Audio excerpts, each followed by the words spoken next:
Hai kawan-kawan, kali ini pada bahasan review alur cerita film, aku cukup excited oi. Ya, ini tuh karena aku akan bahas sebuah film tentang Vespa dengan karakter pembeda yang mempesona. So, buat kalian yang anak Vespa, aku juga anak Vespa. Salam mesin kanan kawan-kawan, dan salam satu Vespa sejuta saudara.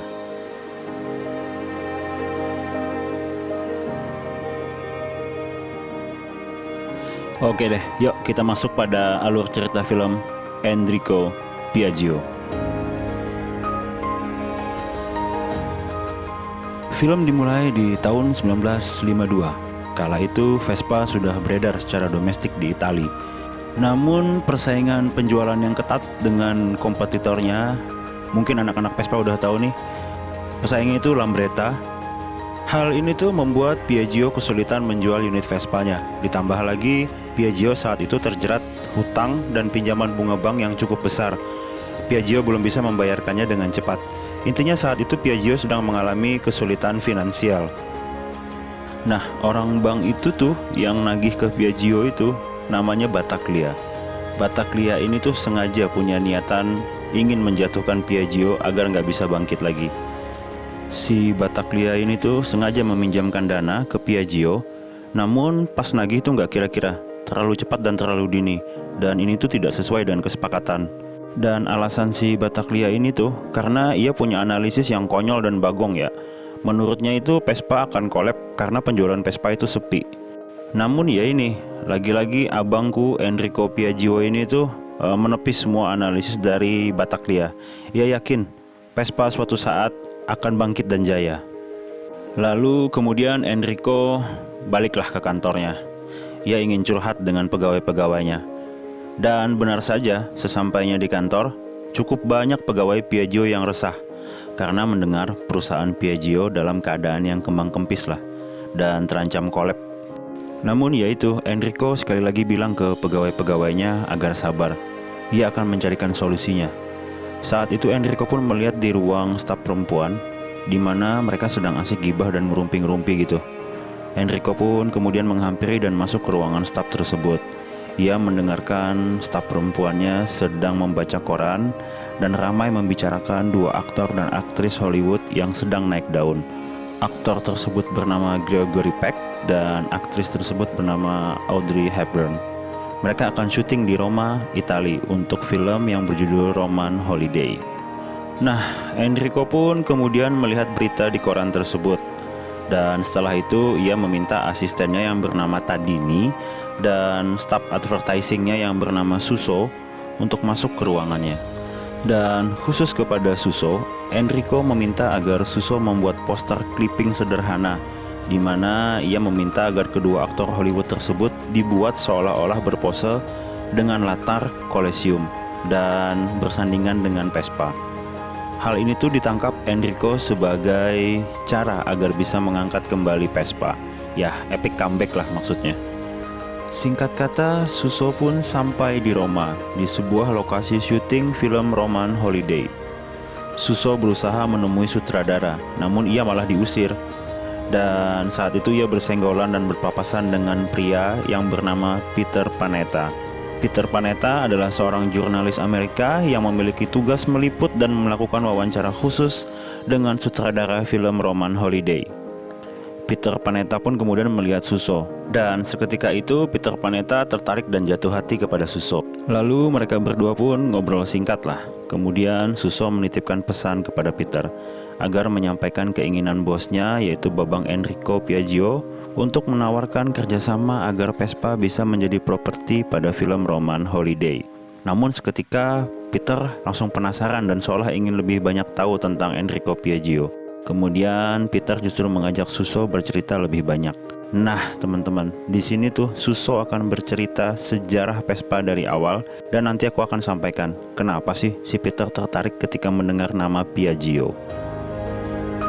Cerita tentang Vespa ini tuh dimulai pasca Perang Dunia Kedua, tepatnya pada tahun 1945, di mana pabrik Piaggio saat itu adalah salah satu perusahaan perakitan pesawat tempur.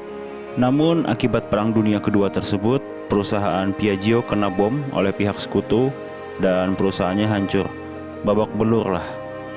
Dan ialah Enrico Piaggio, anak kedua dari Rinaldo Piaggio, yang berusaha membangkitkan kembali perusahaan ayahnya tersebut. Dengan dibantu pegawai-pegawai Piaggio yang tetap bersedia membantu, meskipun saat itu perusahaan belum bisa beroperasi, apalagi menggaji pegawai. Dan mengapa pegawai-pegawai Piaggio masih ingin bertahan bersama Enrico Piaggio? Ya, hal ini tuh karena pegawai Piaggio merasa apa yang dilakukan Enrico Piaggio pada tahun 1944 itu di luar dugaan mereka. Saat itu Enrico menghalangi dan melawan pasukan Nazi yang ingin menarik paksa pegawai-pegawai Piaggio untuk mengikuti wajib militer di Munich, Jerman. Dan karena aksi perlawanan Enrico tersebut, ia mendapatkan tembakan dari pasukan Nazi. Namun abangku Enrico ini berhasil selamat. Dan setelah kejadian itu, nama Enrico disegani karena ia melakukan tindakan yang heroik. Nah, oke deh, kita akan masuk pada pasca Perang Dunia Kedua, di mana negara-negara sekutu yang terkena dampak akibat Perang Dunia Kedua itu mereka membentuk aliansi rekonstruksi khususnya terhadap perusahaan-perusahaan yang terkena dampak akibat Perang Dunia Kedua, sehingga diharapkan perusahaan-perusahaan tersebut bisa bangkit dan kembali menjalankan roda perekonomian dalam sektor industri yang nantinya akan memberikan lapangan pekerjaan untuk masyarakat. Nah, singkat cerita, Enrico pun datang ke kantor aliansi komite rekonstruksi tersebut. Dan seorang petinggi komite yang bernama, ya Pak Komite lah gitu aja kita sebut, dia pun bilang kalau Piaggio itu sangat layak mendapatkan bantuan tersebut. Tapi ya Pak Komite yang sok ganteng ini tuh malah ngajak Enrico untuk melakukan kerjasama busuk. Ia pun menawarkan dana besar ke Piaggio. Namun setelah dana tersebut cair, ia meminta agar dana tersebut kita bagi-bagi saja antara pihak komite dan Piaggio. Ya, begitulah kira-kira kata Pak Komite. Ia pun menyampaikan ia akan membuat laporan analisis, ya anggap sajalah bahwa Piaggio gagal bangkit dan menjual nama serta hak paten Piaggio ke pihak lain. Lalu ya abangku yang gagah, berkarisma dan punya senyum manis ini tuh jelas-jelas menolak tawaran Pak Komite tersebut. Ia pun pergi keluar dari kantor tersebut. Dan saat Enrico keluar dari kantor tersebut, ia berpapasan dengan seorang wanita dan anaknya. Nama wanita muda itu Paula, sedangkan anaknya bernama Antoniella. Paula ini sedang mengurus dana kompensasi untuk almarhum suaminya yang meninggal akibat Perang Dunia Kedua. Enrico pun mengajak Paula dan anaknya ngobrol. Anak Paula, si Antoniella ini, lalu bercerita bahwa ia suka sekali dengan kucing. Dan Enrico pun juga suka dengan kucing. Lalu Enrico mengajak Paula dan Antoniella untuk mampir ke rumahnya, melihat peliharaan kucing dan anak kucing yang lucu-lucu milik Enrico. Dan di dalam film ini tuh percakapan Enrico dan Paula makin akrab, makin asoy lah. Ya, setelah menemani Antoniella melihat dan bermain dengan kucing, lalu Enrico pun mengantarkan mereka berdua pulang. Dan sesampainya di rumah Paula, Enrico melihat Antoniella suka sekali bermain otopet. Dan melihat Antoniella bermain otopet, Enrico pun tersenyum. Lalu ya Enrico baliklah ke kantornya dan ia menceritakan hasil pertemuannya dengan aliansi rekonstruksi dengan kakaknya yang bernama Armando. Enrico menyampaikan kalau aliansi rekonstruksi tidak bisa diharapkan, bahkan justru ingin membuat Piaggio hancur. Yap, sekali lagi Enrico tetap yakin dengan pendiriannya. Ia yakin suatu saat Piaggio bisa bangkit. Dalam pemikirannya, ia sudah memikirkan bahwa perusahaan ini tidak akan bergerak pada perakitan pesawat tempur seperti di masa ayahnya. Setelah ia melihat otopet Antoniella, ia pun berpikir dan membayangkan sebuah kendaraan skuter minimalis, praktis, dan bisa digunakan. Ia berpikir perlu membuat satu prototipe sebagai uji coba. Lalu Enrico mengajak dua orang mekaniknya beserta engineer-nya untuk masuk ke gudang lama milik Piaggio, di mana dulu gudang tersebut adalah tempat perakitan komponen pesawat tempur. Ia dan mekaniknya kemudian memeriksa apa aja yang tersisa, apakah masih bisa berfungsi, dan apakah bisa alat yang ditemukan nanti dialihfungsikan kepada sebuah ide Enrico untuk membuat sebuah skuter. Kemudian mekanik dan engineer-nya pun menemukan sebuah rangka garpu untuk pendaratan pesawat tempur. Kemudian mekaniknya juga menemukan roda dari pesawat tempur serta mesin kanan pada baling-baling kanan pesawat tempur. Setelah menemukan alat-alat tersebut, Enrico pun langsung menanyai mekaniknya, apakah alat-alat ini bisa untuk membuat sebuah prototipe dari ide yang aku ingin kembangkan? Lalu mekaniknya menjawab, ya, untuk membuat skuter sederhana sepertinya ini bisa dilakukan. Ya, buat teman-teman, inilah cikal bakal dari Vespa yang kalian punya. Setelah itu, Enrico langsung mengajak meeting pegawainya. Ia menjelaskan idenya untuk keberlanjutan Piaggio ke depan. Alasan Enrico mengapa harus skuter dan bagaimana ia mendapatkan ide dasarnya, ia lalu menjelaskan, saat ini Italia sedang dalam masa pemulihan infrastruktur pasca Perang Dunia Kedua. Enrico pun memiliki ide untuk menciptakan alat transportasi yang ekonomis dan mampu bertahan lama. Saat itu Enrico belum menamainya Vespa. Ia menyampaikan ide dan bentuk dasar skuter itu ia dapatkan dari seorang anak yang bernama Antoniella. Antoniella sendiri adalah anak dari Paula. Dalam meeting pertemuan itu, Enrico menyampaikan bahwa skuter buatannya ini harus mengambil konsep dan nama yang mudah diingat oleh orang. Saat itu, film kartun Mickey Mouse dan Donald Bebek sedang booming di Italia. Enrico pun meminta mekanik dan engineer-nya untuk membuat skuter yang bertemakan Donald Bebek, atau dalam bahasa Italia itu disebut Paperino. Enrico pun menamai skuter pertamanya Paperino, bukan Vespa. Lalu dalam meeting sampailah ke pembahasan anggaran. Dan Piaggio yang kesulitan finansial, serta saat di kantor aliansi rekonstruksi mengalami jalan buntu, Enrico pun bingung dan pusing. Singkat cerita, saat weekend, ia mencoba melepaskan stresnya dengan bertemu teman-temannya serta mitra-mitra pengusaha lain. Mereka pun bermain tenis bersama serta berkumpul bersama. Di situ Enrico bertemu dengan Livia. Nah, Livia ini tuh mantan pacarnya Enrico zaman SMA dulu. Dan di pertemuan tersebut, Enrico juga bertemu dengan Mr. Kumis atau Pak Battaglia. Inilah awal pertemuan Enrico dengan Battaglia yang seorang petinggi bank. Yah, Enrico pun bercerita kesulitan finansial Piaggio saat ini. Dan Battaglia ini dengan mudahnya menyetujui serta memberikan pinjaman yang besar kepada Piaggio. Battaglia tuh bilang bahwa nama besar Piaggio dan apa yang pernah dilakukan almarhum ayah Enrico, yaitu Renaldo Piaggio, patut dihargai karena jasa beliau untuk kota ini. Enrico pun senang mendengarnya dan ia menyetujui penawaran dari Battaglia. Nah, malam harinya Enrico kedatangan tamu. Ya, tamu itu adalah Livia, mantan pacarnya dulu. Livia yang rindu dengan abang Enrico yang ganteng ini kemudian mulai toel-toel lah. Dan abang Enrico yang juga lagi gatal ini ya mana tahan bos. Dan ya begitulah kelanjutannya, kalian udah paham lah.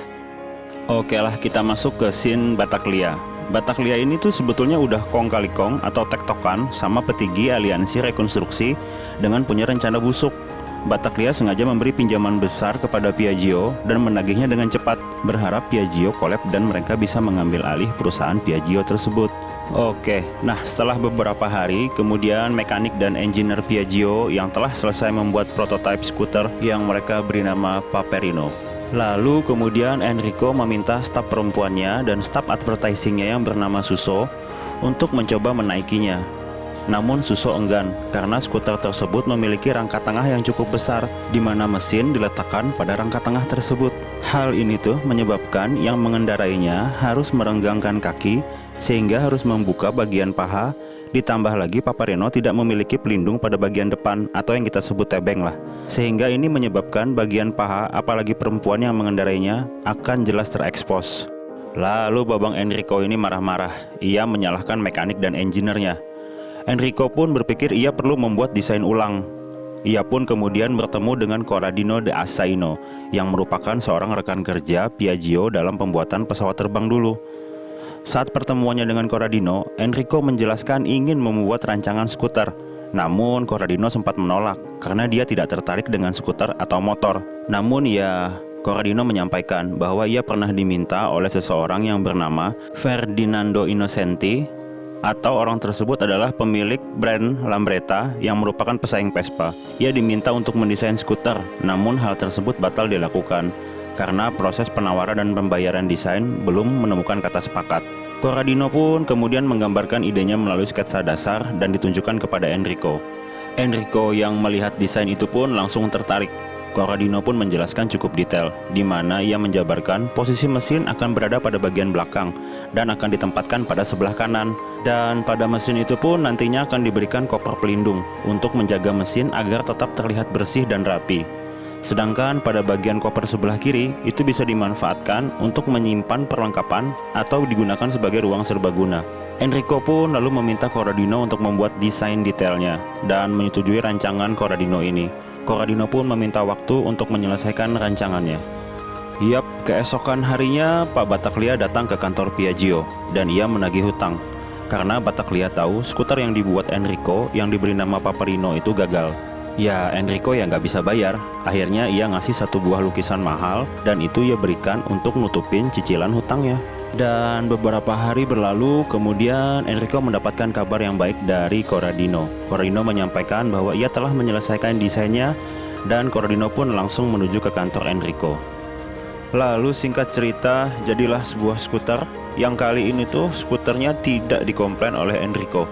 Bahkan Enrico langsung coba, dia langsung test drive skuter ini. Enrico merasa nyaman dan stabil ketika mengendarai skuter ini. Ia memperhatikan bentuk skuter ini, mendengarkan suaranya yang berdesing. Kemudian ia melihat skuter ini tuh mirip sekali dengan tawon. Lalu ia memberi namanya Vespa, yang dalam bahasa Itali itu berarti tawon. Dan saat Enrico sedang melakukan test drive, ia pun kemudian terfikir tentang Paula. Lalu ia pun mampir ke rumah Paula dan mengajak Paula untuk sama-sama mencoba sensasi dari Vespa ini. Paula pun ikutan, akhirnya ya mereka berpespa. Duh, keren ya kalau ngeliat adegan ini. Romantis oi. Enrico dan Paula pun terlihat senang menikmati momen ini. Sampai pada suatu saat Enrico kelepasan. Ia nyipok tuh bibir Paula. Paula sih kayaknya malu-malu tapi mau ya.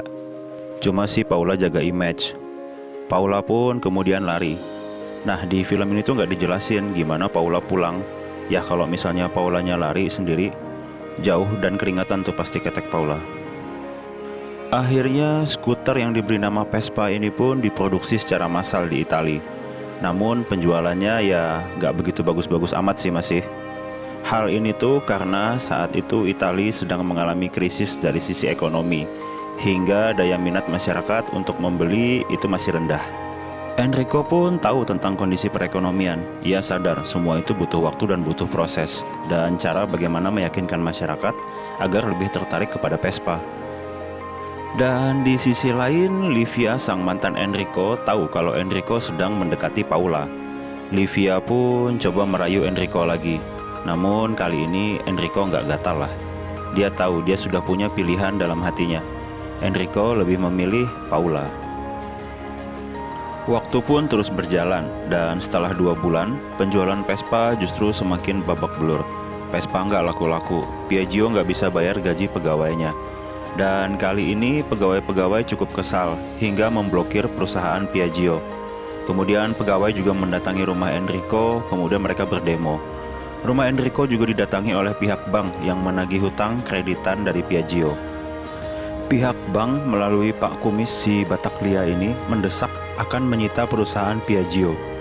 Enrico sekali lagi nggak menyerah, ia nggak tunduk dan nggak mau kalah. Enrico pun bilang ia akan melunasi sisa hutangnya dan akan langsung membayar semuanya secepatnya. Ya intinya tuh walaupun Enrico lagi nggak ada uang, ia nggak gentar lah menghadapi Battaglia. Dan pada keesokan harinya, Enrico ke kantornya. Ia bertemu dengan pegawainya dan meminta pegawainya lebih kreatif dalam melakukan promosi penjualan. Enrico pun menyampaikan dengan sisa keuangan yang menipis, ia telah membuat strategi dan akan membombardir media koran untuk mengiklankan Vespa, memasang spanduk, dan menyebarkan selebaran tentang Vespa. Enrico menyampaikan kepada pegawainya yang masih berdemo. Ia mengatakan, ia sudah menyiapkan surat pemecatan, namun ia membakarnya. Ia tidak mau melakukan itu dan itu bukan pilihannya. Enrico menyampaikan, ia tetap ingin bersama pegawai-pegawainya. Enrico bilang, ia akan membayar semua gaji pegawai. Namun ia tidak bisa membayarkan gaji pegawai secara penuh. Ia meminta pegawainya untuk bersabar. Ia sedang menyusun dan menyiapkan strategi agar Vespa bisa dibeli secara kredit. Dan untuk melakukan itu, Enrico harus mengambil kos dari pembayaran gaji pegawai. Namun Enrico menyampaikan dan meyakinkan kepada pegawainya bahwa saat ini masyarakat yang mengajukan untuk membeli Vespa secara kredit itu sudah banyak, dan hal itu pasti berhasil. Enrico menyampaikan ia akan membayar gaji pegawainya secara full dan justru akan menaikkan gaji pegawainya setelah ia menerima pembayaran angsuran kredit dari konsumen. Setelah itu, suasana demo pegawai pun mulai mereda dan mereka mulai sepakat dan yakin pada kepemimpinan Enrico. Di sisi lain, Battaglia yang merasa Piaggio masih bisa survive itu memanfaatkan Livia agar bergabung dan menjadi tim rusuh bersamanya untuk menghancurkan Enrico. Nah, si Livia yang ditolak Enrico ini pun mau berkomplot dengan Battaglia. Livia pun kemudian mendatangi sebuah acara charity Palang Merah, di mana ia tahu di situ ada Paula yang sedang bergabung dan melakukan kegiatan kemanusiaan. Livia pun mendatangi Paula dan mengajaknya ngobrol. Paula yang sebelumnya tidak mengenal Livia, ya biasa saja, dan mereka pun akhirnya mengobrol. Namun di tengah percakapan mereka, si Livia menyebutkan nama Enrico adalah seorang playboy kota yang sudah pernah menyakiti hatinya dan mencampakkannya. Paula pun kaget dan merasa ia mengenal sosok laki-laki yang diceritakan oleh Livia tersebut. Lalu kemudian scene berpindah di siang hari, di mana saat itu Enrico sedang menjemput Paula. Namun Enrico mendapat sambutan acan lah dari Paula. Paula kesal dan marah pada Enrico. Paula pun menganggap Enrico playboy cap buaya. Enrico pun menceritakan semuanya, dan Enrico menyampaikan bahwa ia sangat menyukai Paula dan mencintai Paula. Enrico pun membuktikan ucapannya dengan mengajak Paula menikah. Lah, Paula langsung meler dan mau. Akhirnya mereka pun menikah. Nah, kemudian sampai di sini tuh cerita kemudian balik lagi ke tahun 1952, di mana Suso sedang berada di lokasi syuting film Roman Holiday, dan Suso sedang menceritakan sejarah Vespa kepada Peter Panetta. Peter Panetta ini tuh tergugah dan mungkin sekaligus nafsu juga ya ngeliat Suso. Ia pun berencana mengantarkan Suso untuk ketemu langsung dengan sutradara film Roman Holiday. Nah, dalam perjalanan Peter mengantarkan Suso untuk menemui sutradara, ia kemudian bertemu dengan kawannya yang ternyata kawannya itu adalah tentara dan sekaligus konsultan perdamaian pasca Perang Dunia Kedua. Nah, di sini tuh kita bakal tahu sebenarnya kalau Peter Panetta ini tuh adalah seorang pilot pesawat tempur yang bertugas menjatuhkan bom ke kota Pontevedra. Nah, kota Pontevedra itu adalah kota di mana markas perusahaan Piaggio berdiri sebagai perusahaan perakit pesawat tempur. Nah, Suso yang mendengar hal ini tuh langsung merasa ilfil pada Peter. Hal ini karena orang tua Suso meninggal karena ledakan bom di kota Pontevedra tersebut. Lalu Suso pun akhirnya batal menemui sutradara film Roman Holiday. Suso pun kemudian balik ke kota Pontevedra untuk menemui Enrico Piaggio.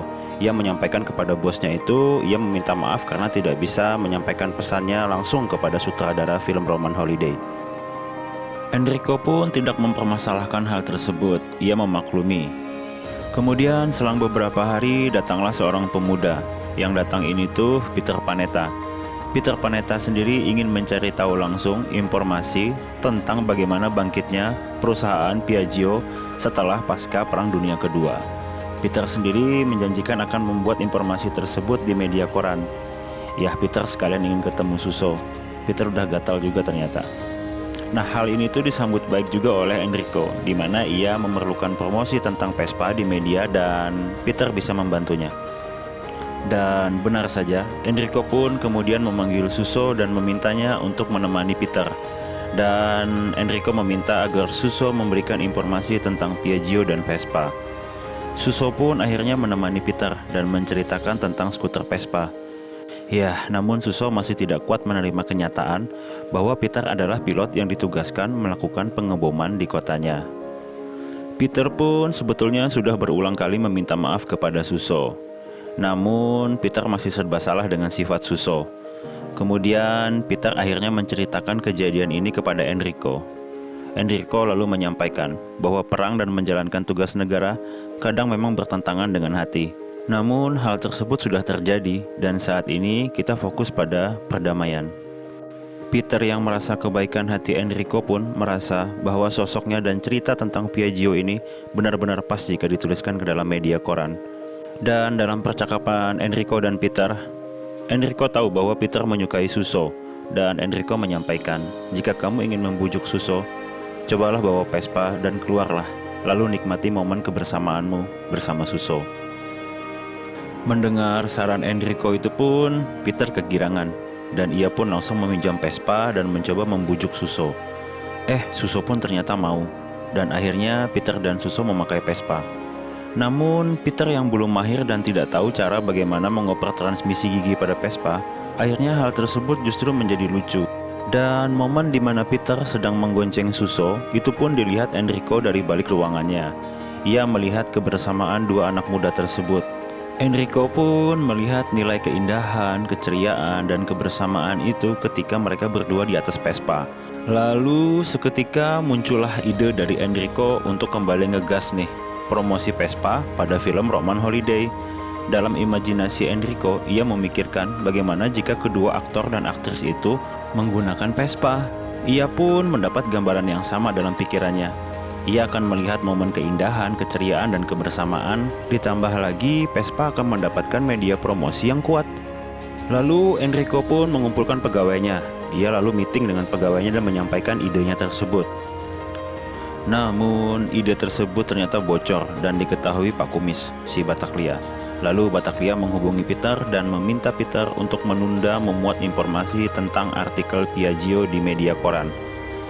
Si Bataglia ini juga menyampaikan, jika pun harus memuat informasi tentang Piaggio, sebaiknya dilakukan setelah film Roman Holiday selesai. Bataglia tahu ia nggak mau Vespa meroket di media koran dan menjadi partner dalam film Roman Holiday. Ia berpikir dua media promosi itu bisa membangkitkan Piaggio, dan hal itu tidak disukai Bataglia. Kemudian si Bataglia ini tuh memberikan cek dengan nilai uang yang cukup besar agar Peter tidak melanjutkan interview dan liputannya ke Piaggio. Peter pun kemudian ke kantor Piaggio dan di depan Enrico dan Suso, Peter menceritakan pertemuannya dengan Bataglia. Peter pun lalu merobek cek yang diberikan oleh Bataglia. Lalu Suso yang menyaksikan hal ini tuh, ya ia makin nyes-nyes hatinya ke Abang Peter.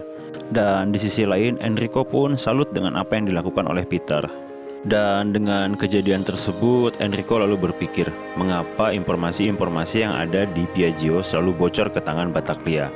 Kemudian Enrico pun membuat sebuah investigasi dan membuat ya semacam kayak jebakan Batman untuk mengetahui siapa sih orang dalam di Piaggio yang membocorkan rahasia ke Bataglia. Yah, namanya juga manusia. Investigasi dan jebakan yang dibuat oleh Enrico pun salah sasaran. Enrico mencurigai orang yang salah. Orang yang ia curigai adalah Pak Massimo, yang merupakan bagian administrasi untuk kredit skuter Vespa. Pak Massimo pun akhirnya dipecat, dan hal ini tuh diceritakan Enrico ke Corradino, sang desainer Vespa. Namun Corradino pun akhirnya mengungkapkan kalau Enrico sepertinya salah memecat orang. Pak Massimo adalah salah satu staf Piaggio yang paling loyal. Corradino pun menjelaskan bahwa staf yang membocorkan informasi Piaggio adalah sekretaris Enrico sendiri yang bernama Tarlizzi. Corradino memergoki Tarlizzi sedang menyampaikan informasi tentang desain Vespa dan strategi kredit Piaggio ke Bataglia. Corradino mendengarkannya sendiri. Yah, akhirnya Enrico yang merasa bersalah kemudian memanggil kembali Pak Massimo dan kembali memintanya untuk bekerja. Dan pada saat yang bersamaan media koran pun terbit yang menuliskan berita tentang Piaggio dan Vespanya. Di media koran menyebutkan bahwa Vespa merupakan skuter tangguh yang kuat dan membawa keceriaan serta dapat digunakan oleh semua keluarga dan membawa nilai kebersamaan. Enrico pun merasa apa yang dituliskan oleh Peter Panetta dalam media koran itu pas sekali dan merupakan jalannya untuk meyakinkan sutradara film Roman Holiday agar mau menggunakan Vespa sebagai properties. Lalu singkat cerita Enrico, Suso, dan Peter pun menuju lokasi film Roman Holiday. Dan mereka pun telah menyiapkan Vespa untuk diperkenalkan kepada sutradara film. Lalu di lokasi film Enrico melihat sebuah kereta kuda yang akan digunakan dalam film tersebut.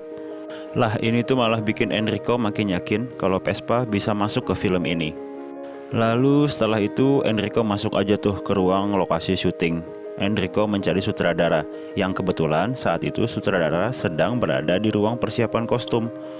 Lalu Enrico langsung masuk dengan PD-nya dan bicara bahwa film ini tuh akan lebih menarik jika didukung dengan properti transportasi yang modern dan sedang digemari di Italia. Dan pernyataan Enrico ini tuh juga didengar langsung oleh sang sutradara yang saat itu berada pada ruang kostum. Dan lagi-lagi Enrico bilang bahwa film ini tuh tidak akan pernah punya masalah dengan kostum dan artis. Namun pertimbangkanlah bagaimana film ini bisa menjadi film yang membawa kesan keceriaan, romantisme sesuai dengan judul film ini. Dan seketika itu si sutradara film ini tuh yang bernama William Wyler itu pun bingung. Ya dia nanya aja sih, "Lu siapa?" Lalu Enrico bilang, "Aku adalah pemilik Piaggio dan Vespa." Enrico pun mengajak sutradara untuk melihat bagaimana Vespa bisa membawa film ini menjadi salah satu film yang romantis dan terbaik saat ini. Enrico pun ngajak si sutradara untuk ke halaman depan lokasi syuting, di mana Peter dan Suso sudah bersiap berboncengan mengendarai Vespa. Yap, momen itu dilihat oleh sutradara dan Enrico bilang, film ini tuh akan lebih berkelas dengan romantisme jalanan khas kota Italia yang indah. Tapi dengan menggunakan Vespa, bukan dengan menggunakan kereta kuda delman. Dan benar saja, si sutradara pun terkesima dan tertarik dengan tawaran Enrico tersebut. Dan benar saja, pada film Roman Holiday pun akhirnya aktris dan aktor menggunakan Vespa sesuai dengan gambaran yang diharapkan oleh Enrico. Dan sebelum perilisan film, Vespa pun sudah terpampang di poster-poster kota bersama aktor dan aktris tersebut. Dan ini tuh menambah nilai promosi kuat pada Vespa. Penjualan Vespa kemudian meroket dan perusahaan bahkan kewalahan melayani pesanan unit Vespa.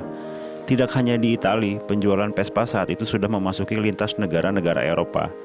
Karena media promosi dan pemutaran film Roman Holiday juga berada di Eropa. Saat itu diperkirakan penjualan Vespa mencapai 150.000 unit lebih hanya di negara Italia. Dan penjualan itu terjadi selama periode tayang film Roman Holiday. Dan selanjutnya penjualan Vespa terus meningkat, baik di negara Italia maupun di negara Eropa lain. Enrico pun melunasi semua hutang dan pinjamannya pada Battaglia. Ia pun menepati janjinya menaikkan gaji pegawai Piaggio. Enrico Piaggio wafat pada tahun 1965 di usianya yang ke-60 tahun. Dan Vespa hingga kini merupakan salah satu komunitas terbesar yang diiringi dengan sejarah yang besar juga. Dan itu aja gengs, terima kasih banyak sudah menyimak dan menyaksikan review film Enrico Piaggio ini. Salam satu Vespa, sejuta saudara. Bye, Assalamualaikum warahmatullahi wabarakatuh.